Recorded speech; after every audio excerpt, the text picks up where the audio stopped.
छात्रों, आज एक बार फिर से आप सभी का संस्कृत की कक्षा में स्वागत है। इसके पूर्व की कक्षाओं में हम लोगों ने संस्कृत के व्याकरण खंड को पढ़ा और संस्कृत के व्याकरण खंड में जो चीजें हम लोग पढ़ रहे थे उनमें जो जो चीजें हो गई थी उनमें प्रत्याहार, उच्चारण का स्थान और संधि प्रकरण चल रहा था। तो संधि प्रकरण में भी दो संधियां हैं जो आपके पाठ्यक्रम में निर्धारित है।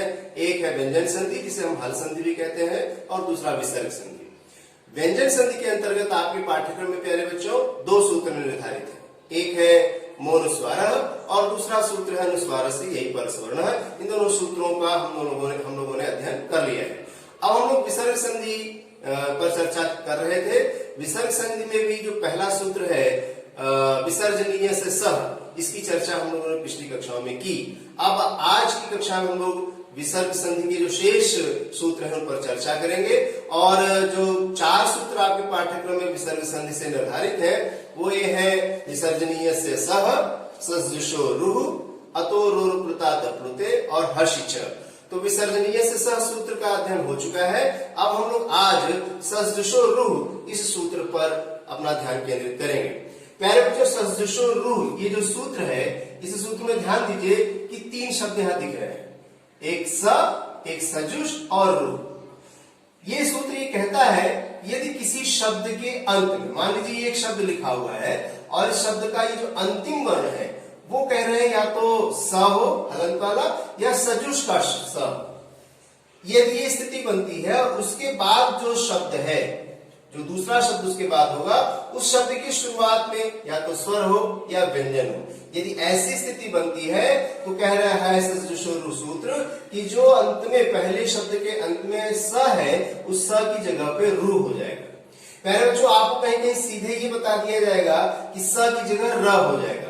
वास्तव में होता क्या है कि पहले इस स की जगह रू ही होता है। इस सूत्र के द्वारा सजुषो रू सूत्र क्या कहता है कि पद के अंत में यदि स है तो स के स्थान पर रू होगा, लेकिन आगे की प्रक्रिया में इस रू का जो ऊ है, जो छोटे ऊ की मात्रा इस र में लगी है, ये सूत्र होता है उपदेश्य अनुनासिक इत। उस सूत्र से उस ऊ का लोप हो जाता है और केवल ये र बचता है, हलंत द्वारा र बचता है और उसके बाद जो शब्द लिखा हुआ है वो शब्द यथास्थिति उसकी रहती है। जैसे एक उदाहरण देखें, अगर उदाहरण से चीज स्पष्ट होगी तो हम प्यारे बच्चों ध्यान से देखेंगे बोर्ड पर। देखिए उदाहरण क्या कहता है। जैसे एक शब्द है निस्धन दया, तो ये निस्धन दया में यहाँ ये पहला शब्द है। इस शब्द के अंत में देखिए स है और इस स के बाद में क्या है, ये एक व्यंजन द है। द में से अ अलग कर देंगे तो यहाँ द व्यंजन बचा। तो हमारा जो सजुषो रू सूत्र की जो शर्त है वह यहाँ पूरी होती है। यदि पद के पहले शब्द के अंत में स हो और उसके बाद कोई स्वर या व्यंजन है तो उस स की जगह क्या हो जाएगा, रू हो जाएगा। तो यहाँ देखिए प्यारे बच्चों ध्यान दीजिए, नी और उस पद के अंत में स है तो सजुषो रू से इस स की जगह रू हो गया। ठीक है, और ये जो बाद का शब्द है दया वो हमने ऐसे ही लिख दिया। इसके बाद आगे जब हम प्रक्रिया बढ़ाते हैं तो क्या देखते हैं कि अब ये नी उतार दिया। ये जो रू था, इस रू में जो छोटे ऊ की मात्रा लगी है, इस छोटे ऊ की मात्रा का उपदेश्य अजनुनासिक इत इस सूत्र से लोप हो जाएगा, गायब हो जाएगा और यहाँ बचेगा जब र में से ऊ की मात्रा निकल गई, स्वर निकल गया तो केवल हलंत वाला र यानी व्यंजन र बचा और ये दया पूरा का पूरा उतार दिया। अब हम इस पूरे शब्द को मिलाकर अगर लिख दें तो क्या बन जाएगा, निर्दय। ये नी है, ये र द के ऊपर चढ़ जाएगा क्योंकि संस्कृत में एक सूत्र आता है जल तुम्बिका न्याय। इस सिद्धांत से ये र जो है यही नहीं रहेगा, ये आगे अपने एक समर्थ अक्षर के ऊपर चढ़ जाता है। जैसे लौकी को पानी में डुबाते हैं और लौकी पानी में डूबती नहीं बल्कि लौकी जो है वो उभर के ऊपर आ जाती है, वैसे ही र यदि व्यंजन है तो वह कभी भी अकेले नहीं लिखा जाएगा, वो हमेशा अपने आगे आने वाले समर्थ व्यंजन के ऊपर चढ़ जाता है। जिस तरह से यहाँ निर्दय के ऊपर वो सवार हो गया। तो अब दूसरा शब्द इस सूत्र के उदाहरण में हम लोग देखते हैं, जिससे सूत्र और स्पष्ट हो।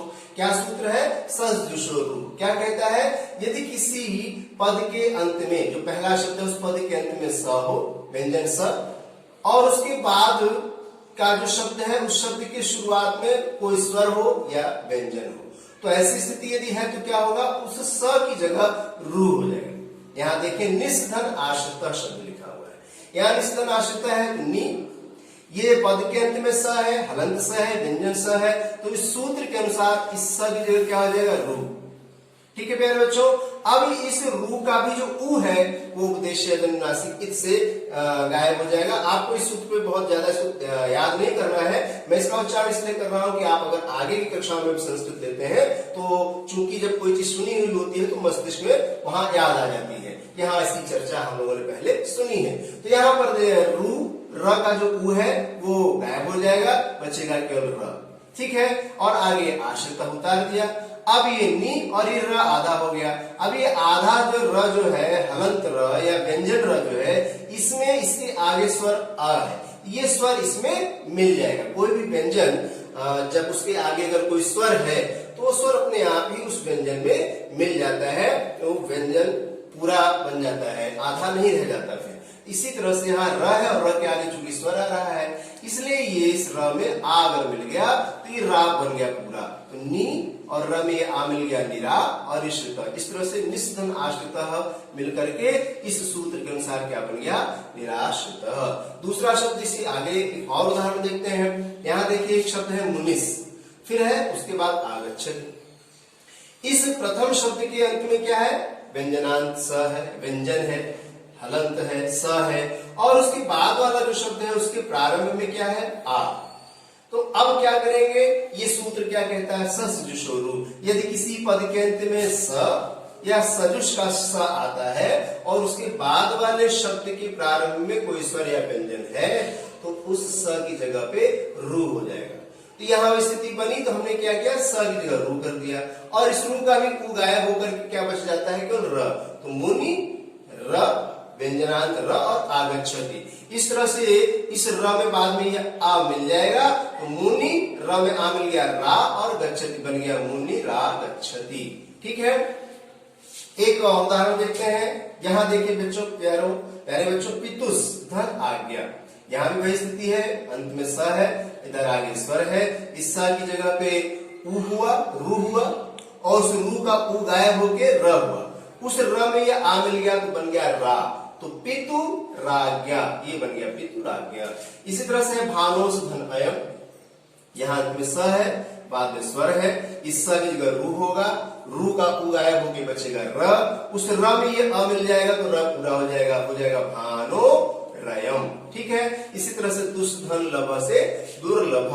तो प्यारे बच्चों, हमने क्या देखा, सजुषोरु सूत्र ने ये कहा यदि किसी पद के अंत में स है और उसके बाद कोई स्वर या व्यंजन है तो स की जगह पे रू अर्थात र हो जाता है। प्यारे बच्चों, इसी सूत्र का एक दूसरा हिस्सा भी है, सजुषोरु का एक दूसरा हिस्सा भी है। वह क्या कहता है, वह कहता है, देखिए दूसरे हिस्से को हम लोग ध्यान देंगे।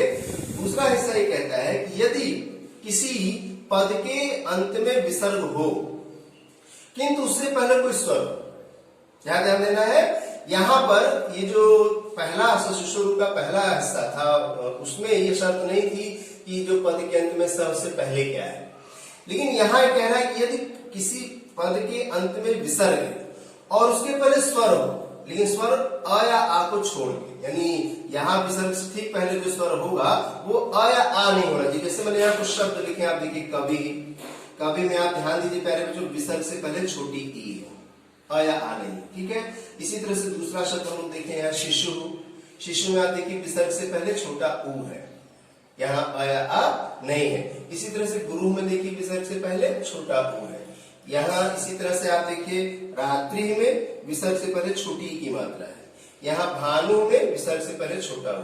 अर्थात इस सूत्र सजुषोरु का जो दूसरा हिस्सा है वही कहता है यदि पद के अंत में विसर्ग है और उसके पहले अ या आ को छोड़ के कोई स्वर हो और उसके बाद जो दूसरा शब्द है उस शब्द की शुरुआत में अश प्रत्याहार।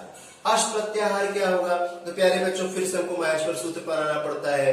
तो माहेश्वर सूत्र को अगर हम याद रखेंगे, कंठस्थ होगा, तो माहेश्वर सूत्र से हम अश प्रत्याहार के अंतर्गत जो जो वर्ण आते हैं वो हम ध्यान कर लेंगे। जैसे अ से शुरू करेंगे सूत्र में, और श व्यंजनांत श जहां आएगा सूत्र में, माहेश्वर सूत्र में, वहां तक के वर्णों को हम लेते हैं और बीच में हर सूत्र के अंत में आए हुए वर्णों को काट देते हैं। उसका जो बचा हुआ शब्द होता है वह उस प्रत्याहार के अंतर्गत आ जाता है। जैसे यहाँ अश प्रत्याहार है, तो आ से शुरू करेंगे अ ई उ ड़ ऋ ऋ क ए ओंग ऐ औ च ह य वरट लण य मंगणनम झबय घड़दश जब गढ़ दश। यहाँ श तक आएंगे तो जब हम आ से लेकर श तक के वर्णों को गणना करते हैं तो इसमें स्वर आ जाते हैं सारे, य व र ल और ह आ जाता है और इसके अलावा सारे मृदु व्यंजन आ जाते हैं। प्यारे बच्चों, मृदु व्यंजन से क्या तात्पर्य है? मृदु व्यंजन यानी कोमल व्यंजन जो हमारा वर्ग होता है, क वर्ग, च वर्ग, ट वर्ग, त वर्ग और प वर्ग, उन वर्गों का तीसरा, चौथा और पांचवा वर्ण जो होता है उसे मृदु व्यंजन कहते हैं। जैसे क ख ग घ अंगा है तो इसमें क ख को छोड़ दीजिए, ग घ अंगा, ये तीनों क्या हो गए? मृदु व्यंजन। च छ ज झ इया है तो च और छ को छोड़ के जो आखिरी के तीन है यानी ज झ और इया, ये हमारे मृदु व्यंजन हो गए। तो ये सूत्र क्या कहता है? इस ससुर सूत्र का दूसरा हिस्सा क्या कहता है?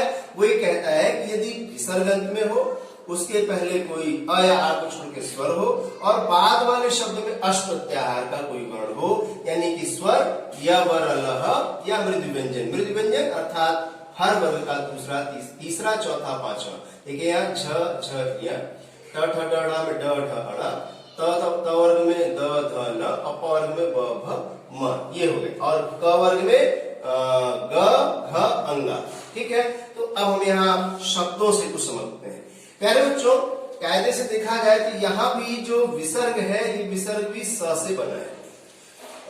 जो शब्द बनते हैं राम, रामो, रामा, प्यारे बच्चों, इनमें जिसे शब्द राम होता है इनके आगे एक विभक्ति के लिए सु प्रत्यय जुड़ता है। तो जैसे सु, औ, जस, तो राम शब्द के आगे सु जुड़ता है, सु का उ गायब हो जाता है, बचता है वहां स। तो इस तरह से बनता है जो ये शब्द। ये देखिए आप, ये प्रथमा विभक्ति के शब्द हैं। जैसे कवि ही है तो यहाँ कवि में भी जो विसर्ग है ये विसर्ग भी कहीं न कहीं स से ही बनकर के आया है। तो अब यहाँ पर सजुषु का दूसरा हिस्सा ये कहता है, यहाँ भी विसर्ग की जगह रू ही होगा। यहाँ पे क्या हुआ था? स के स्थान पे रू हुआ था, इसमें क्या होगा? विसर्ग के स्थान पे रू। ठीक है, देखिए यहाँ विसर्ग था, विसर्ग के स्थान पे रू हो गया। तो ये जो दूसरा हिस्सा है, इस दूसरे हिस्से में भी रू ही होगा, लेकिन पहले हिस्से में स के स्थान पे रू हुआ था, इस दूसरे हिस्से में विसर्ग के स्थान पे रू हुआ। शर्त यह है कि विसर्ग से पहले कोई स्वर होना चाहिए और वो अ या आ नहीं होना चाहिए, और विसर्ग के बाद में य व र ल ह कोई भी स्वर और मृदु व्यंजन हो, तब जाकर के उस विसर्ग की जगह रू हो जाएगा। हम उदाहरण देखते हैं तो चीज ज्यादा स्पष्ट होगी। जैसे है कवि धन आगता। अब यहाँ प्यारे बच्चों विसर्ग है, विसर्ग से अब इस कवि शब्द को तोड़िए तो देखिए क व में छोटी की मात्रा और विसर्ग, तो विसर्ग से पहले छोटी ई है यानी स्वर है, लेकिन अ या आ नहीं। बाद वाले शब्द में स्वर है। अब अगर ये स्थिति बन गई है तो क्या होगा? विसर्ग की जगह रू हो जाएगा। विसर्ग की जगह क्या हो जाएगा? रू। और इस रू का भी जैसे पहले हम लोग करते थे, रू गायब हो जाता है और र बचता है। तो यहाँ क, वी का व, ये ई, विसर्ग की जगह पे रू हुआ और उस रू का उ गायब हो गया, केवल र बचे। तो अब बच गया क, व, ई, र और इधर आगत। अब हम सबको मिला देंगे। ये व्यंजन व में ई मिल गया तो कवि, और र में ये आर र में मिल गया। हमेशा जब आगे स्वर होता है तो अपने पहले के व्यंजन में मिल जाता है। तो यहाँ पर ई व में मिल गया तो कवि, र में आ मिल गया रागत, कवि रागत बन गया। दूसरे शब्द से और स्पष्ट होते हैं हम लोग। यहाँ देखिए प्यारे बच्चों क्या लिखा है? शिशु धन अपतत। अपतत, यहाँ भी विसर्ग के स्थान पे क्या होगा? रू होगा। लेकिन शब्द क्या है कि विसर्ग से पहले कोई स्वर होना चाहिए। तो हम देखें क्या यहाँ कोई स्वर है? विसर्ग पहले हम अगर तोड़ते हैं शब्द को, प्रथम शब्द को, देखते हैं कि विसर्ग से पहले ऊ है जो शिशु में लगा हुआ है, और इसके बाद यहाँ अपतत का अ है। यहाँ बाद में कोई स्वर होना चाहिए, मृदु व्यंजन होना चाहिए, या य व र ल ह होना चाहिए। शर्त पूरी हो रही है। तो अब विसर्ग के स्थान पे क्या हो गया? रू हो गया। और रू का जैसे हमने पहले किया है, ऊ गायब हो जाएगा, रू में केवल र बच जाएगा। तो यहाँ देखिए क्या बच गया? शी, और ये शु, और ये रू का रू गायब हो गया र, और इसके आगे अपतत। सबको मिला देंगे। ये ऊ स्वर है, अपने पूर्व के व्यंजन में मिल जाएगा, शिशु बन जाएगा। ये र व्यंजन है, इसके आगे स्वर अ है, ये अ रम मिल जाएगा, र पूरा बन जाएगा। पूरा मिलकर के बन गया शिशु रपतत। यानी विसर्ग के स्थान पे रू हुआ, रू की जगह र बना और मिलकर के शिशु रपतत हो गया। ठीक है, दूसरा उदाहरण देखें हम लोग। गुरु धन्य, थोड़ा ध्यान देंगे क्योंकि यहाँ थोड़ा सा कठिनता महसूस होगी देखने में। गुरु विसर्ग है, विसर्ग से पहले हम ध्यान देंगे क्या है, र में छोटे की मात्रा है ये, यानी कि स्वर है। और बाद में यहाँ कोमल व्यंजन तीसरा जो च छ ज झ या च वर्ग का ये ज है जो तीसरा वर्ण है, ये कोमल व्यंजन में आता है। ये स्थिति जब बन गई तो क्या हुआ कि विसर्ग के स्थान पे रू हो गया। अब रू में रू का जो ऊ है वो गायब हो गया, तो बचा क्या, र।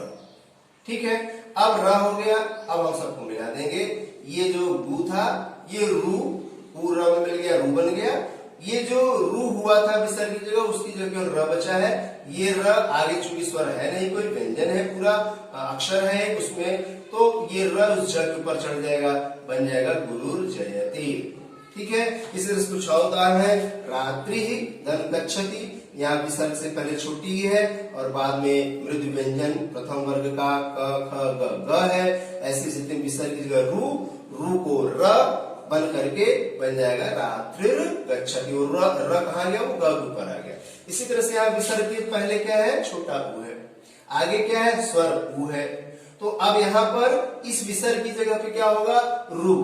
कहीं कहीं किताबों में प्यारे बच्चों सीधे सीधे लिखा रहता है, विसर्ग र हो जाता है। तो र कहाँ से आता है, वही होता विसर्ग के स्थान पे रू है, रू का ऊ गायब हो जाता है, तब र बचता है। तो कहीं कहते हैं कि विसर्ग रू हो जाता है, और कहीं सीधे बच्चों को कह दिया जाता है कि विसर्ग के स्थान पे र हो जाता है। तो वास्तव में रू से र बनता है। यहाँ पे जैसे विसर्ग के स्थान पहले ऊ है, स्वर है, और आ को छोड़ के कोई स्वर होना चाहिए, और बाद में कोई स्वर य र ल व ह या मृदु व्यंजन होना चाहिए, तो यहाँ ऊ है।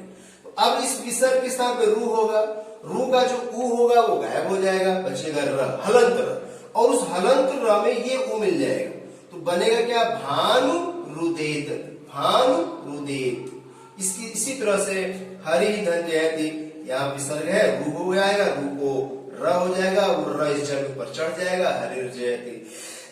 इसी तरह से साधो भूषणम, विसर्ग के स्थान पे रू होगा, रू को र हो जाएगा, आगे चूंकि स्वर कोई है नहीं तो वो र पर चढ़ जाएगा, बन जाएगा साधोर भूषम। इस तरह से प्यारे बच्चों हम लोगों ने देखा कि सजशो सूत्र के दो हिस्से हैं। पहला हिस्सा क्या कहता है, इस पद के अंत में यदि स है और उसके बाद कोई स्वर या व्यंजन है तो स के स्थान पर रू हो जाएगा, उस रू की जगह पे र ही बचता है, वो गायब हो जाता है। इसी तरह से दूसरा हिस्सा क्या कहता है कि यदि पद के अंत में विसर्ग और उसके पहले कोई स्वर है अ या आ को छोड़ के, और उस विसर्ग के बाद अश प्रत्याहार का कोई वर्ण है, तो विसर्ग के स्थान पे रू हो जाएगा, रू का भी ऊ गायब हो जाएगा, र बचेगा। अर्थात दोनों में रू ही होगा, जो नई चीज बनेगी क्या बनेगी, रू बनेगी। लेकिन प्रथम हिस्से में स के स्थान में रू बनेगा जो कि र के रूप में रह जाएगा, और द्वितीय हिस्सा जो कहता है उसमें विसर्ग के स्थान पे रू होगा और उस रू की जगह भी र ही रह जाएगा। तो प्यारे बच्चों हम लोगों ने इस तरह से आज संधि का जो दूसरा सूत्र है सजशो रू, इसको पढ़ा, और इसके बारे में हम लोगों ने, मैंने आपको बताने की, समझाने की उदाहरण के द्वारा कोशिश की। प्यारे बच्चों इन उदाहरणों को लिख करके आप अपनी अभ्यास पुस्तिका में स्वयं जब करेंगे तो आपको इस सूत्र और अच्छी तरह से स्पष्ट होगा। तो इस तरह से अब विसर्ग संधि के अंतर्गत दो सूत्र शेष रह गए, और वो सूत्र कौन कौन से हैं, अतो रुप्लुता तप्लुते और हर्षिच।